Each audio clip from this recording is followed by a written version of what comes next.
Party के जिलाध्यक्ष सम्माननीय प्रभुपाल सिंह, सम्माननीय प्रमोद जी, सांसद सम्माननीय मंगल राव साहब, करण सिंह जी, पार्टी के मंडल अध्यक्ष भाई कल्याण जी और पार्टी के सभी पदाधिकारीगण, विधायक कुल सिंह जी पीछे आगे और सारे मंडल के कार्यकर्ता बंधुओं, आज परसों का दिन इतिहास का वो काला दिन है कि जिस दिन काफी लंबे अरसे के बाद इन आतंकवादियों ने हिंसा करने का जो प्रयत्न किया वो बहुत लंबे समय बाद है। मुझे सन 1987-88 में मैं कश्मीर गया था परिवार के साथ, उसके बाद आज तक भी जा पाया हूँ और उस दिन की वो भाषा मुझे आज तक याद है। एक टांगे के अंदर मैं जा रहा था और सोनमर्ग के पास तो उस टांगे वाले ने मुझे कहा कि मैंने कहा भाई इस पहाड़ी तक अपना मुल्क है, क्योंकि आगे उसने लाइन बोली कि आजाद कश्मीर है। क्या बोला? उनकी भाषा में आजाद मतलब हम गुलाम।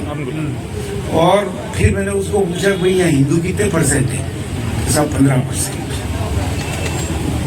दूसरे सब वो थे, लेकिन उसके बाद उसने कहा मैं 60 साल पहले मेरे पिताजी गुजर थे, दादाजी। उस सारे कश्मीर में ये सब जब कहते हैं कि ढाई मन ये जनेऊ उतार के ब्राह्मणों की वो दिन और अखनूर जो जब लाल मुरली मनोहर जी लाल तिरंगा लेके यात्रा निकली थी, उसमें मैं गया। जब उन्होंने कहा भाई 5-7 लोगों के अलावा, मतलब उस तस्वीर के अंदर तिरंगा लाल चौक में फहराना मुश्किल था। उस समय केवल पूरे 30-40 लोगों को इजाजत थी, राजस्थान के 6 लोगों को, जबकि हजारों लोग गए थे। और आज वो कश्मीर पहली बार अपन देख रहे हैं कि कल सारा कश्मीर बंद था, खुशहाली बढ़ी है, शांति बढ़ी है। और जो आवाज कश्मीर पाक अधिकृत कश्मीर के अंदर जो आवाज आ रही है कि हमको हिंदुस्तान में मिला, मुझे ऐसा लग रहा है कि ये आतंकवादियों के ऊपर जो जो नरसार किया है, ये आजाद कश्मीर की अंतिम कील होगी। और वो स्वयं उधर बलूचिस्तान, ये सारे प्रांत 5 भागों में ये जिनको शहादत दी है उनको नमन करते हैं। उनके परिवार के साथ पूरा देश खड़ा है और निश्चित रूप से देश का गुस्सा जिस ढंग का है। और प्रधानमंत्री जी ने जिस भाषा से, अमित शाह जी ने जिस भाषा से, राजनाथ सिंह ने जिस भाषा से बोले, तो शायद इनकी 10 पीढ़ियां याद करेगी। इतिहास का अंदर जैसा सबक सिखाएगा ये देश, ये राष्ट्र, इनकी 10 पीढ़ियां याद करेगी। पुनः नमन करता हूँ और सभी लोग अपने देश के लिए समर्पित जीवन व्यापन कर इस कश्मीर को जब तक भारत का भाग नहीं बनेगा तब तक हम चैन से नहीं बैठेंगे। धन्यवाद।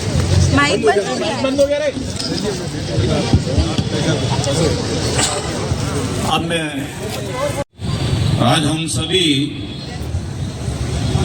हमने कभी नहीं सोचा था कि कुछ कपूतों ने, जिन्ना की औलादों ने जिस प्रकार से जो कृत्य किया, मां भारती के आंचल को गंदा करने का काम उन देश के गद्दारों ने किया,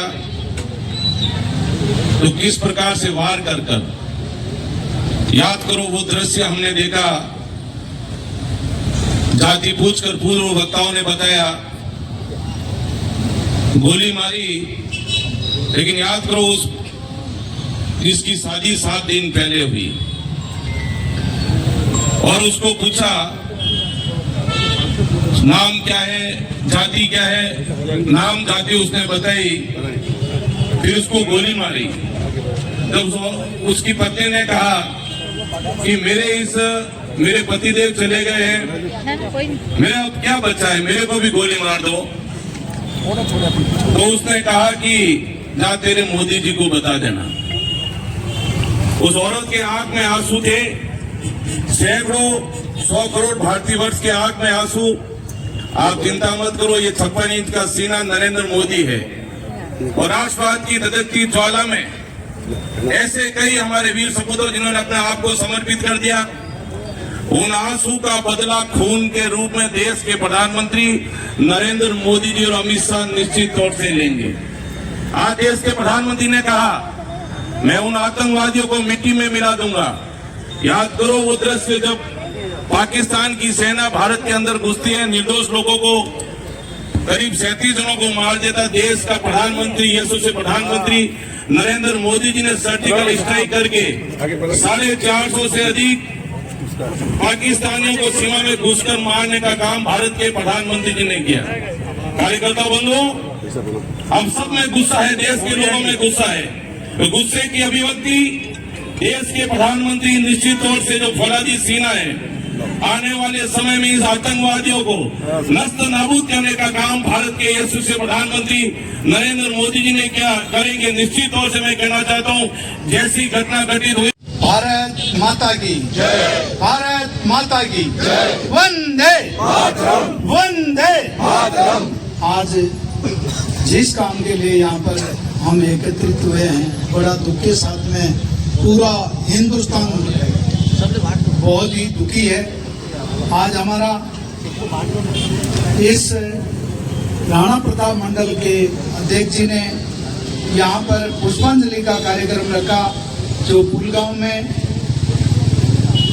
आतंकवादियों के द्वारा 26 लोगों को, निहत्थे लोगों को अपनी जान से मारने का जो कृत्य किया है, ये हिंदुस्तान कभी नहीं भूलेगा।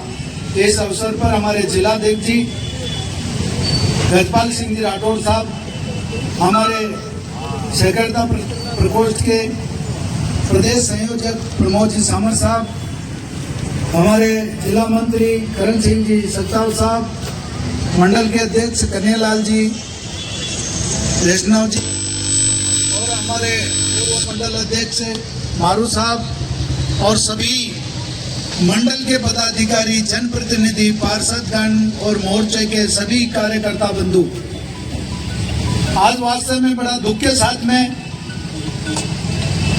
पूरा हिंदुस्तान के अंदर सभी लोग बहुत ही इस घटना को देखकर आहत है और बहुत गुस्से में भी है। मैं तो मुख्यमंत्री जी से यहाँ पर वास्तव में आग्रह करता हूं कि वास्तव में हमारे ऐसे इस राजस्थान में कोई ऐसा कदम उठाए जिससे हम राष्ट्रपति जी को अवगत करा दें। मेरी तो व्यक्तिगत राय यह है कि वास्तव में जो देश प्रदेश ऐसा नमन करते हुए पहलगांव में जो घटना हुई और उस घटना में जिन देवात्माओं ने अपने प्राण खोए, उनको नमन करते हुए उनके परिवार के प्रति सहानुभूति व्यक्त करते हुए हम कितना ही कहेंगे कि जिस प्रकार से प्रशिक्षित आतंकवादी भारत की सीमा में आए हैं, वो सीमा केवल बॉर्डर पर नहीं है, वो लगभग 100 किलोमीटर अंदर है। हमें ये देखना है वो पहलगांव जहाँ कैंप लगता है अमरनाथ जाने का, वहां पर ये घटना हुई है। तो ये देश की छवि, शांति व्यवस्था, उसको तो चुनौती है ही, लेकिन सुरक्षा को लेकर बहुत बड़ी। मातरम मातरम, वंदे मातरम। सम्मानीय सांसद महोदय, विधायक जी, आदरणीय जिलाध्यक्ष जी, उपस्थित सभी बंधु और बहनों और वक्ताओं ने सभी विषय को और संवाद की दृष्टि से हमने सोशल मीडिया, प्रिंट मीडिया की दृष्टि से हर विषय को देखा है और समझा है। पर मैं जो अनुभव कर पाया हूँ कि ये लातों के भूत है, बातों से मानेंगे ही नहीं। मैं इसलिए कह रहा हूँ कि आज़ादी के बाद लगातार भारतीय जनता पार्टी और तत्कालीन समय में जनसंघ ने इस मुद्दे को 51 में तब उठाया था कि ये मुद्दा इस देश के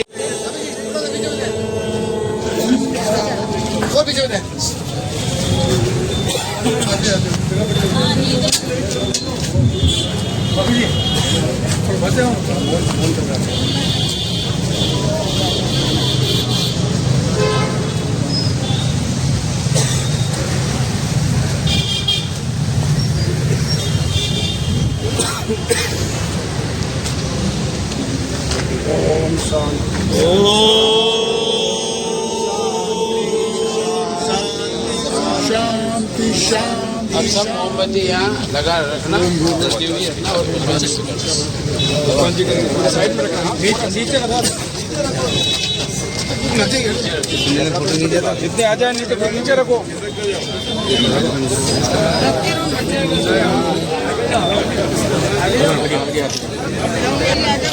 भैया महिला को नहीं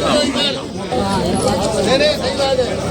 अरे भैया कोई गाड़ी वाड़ी में थोड़ा दूर है, एक फुट का डिफरेंस रखे।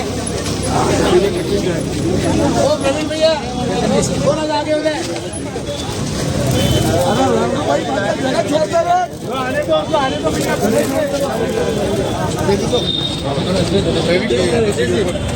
हाँ